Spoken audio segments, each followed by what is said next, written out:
Assalamualaikum warahmatullahi wabarakatuh. Perkenalkan, nama saya Fikmal Solehuddin dari D3 Keperawatan semester 3. Di sini saya akan menjelaskan tentang batuk efektif dan pernapasan dalam. Assalamualaikum, Mbak. Waalaikumsalam, Mas. Apakah ini benar dengan Mbak Anis?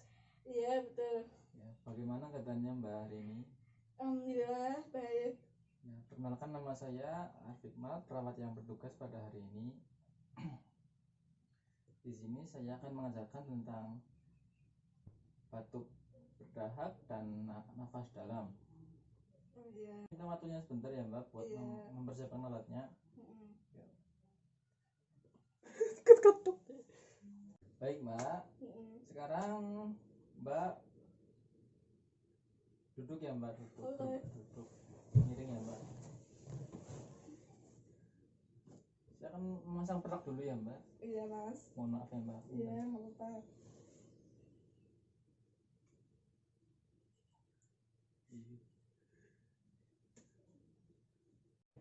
Baik, sekarang Mbak lakukan pernapasan dalam ya Mbak.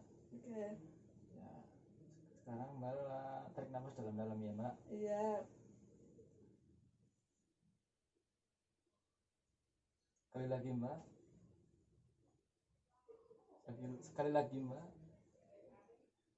Baik. Yuk. Sekarang Mbak lakukan batuk berdahak 3 kali ya Mbak. Oke. Ini di ruang sisi Mbak. Mohon maaf ya Mbak, saya ambil dulu beratnya. Baik Mbak, boleh ditutup lagi kembali. Setelah melakukan pernapasan dalam dan batuk efektif, bagaimana keadaannya Mbak? Lega ya Mbak. Baik. Untuk kunjungan hari ini, pada pagi hari ini sudah selesai. Nanti saya akan kembali lagi ke sini pada pukul 1 siang untuk mengecek keadaan Mbak lagi. Oke. Saya pamit dulu ya Mbak.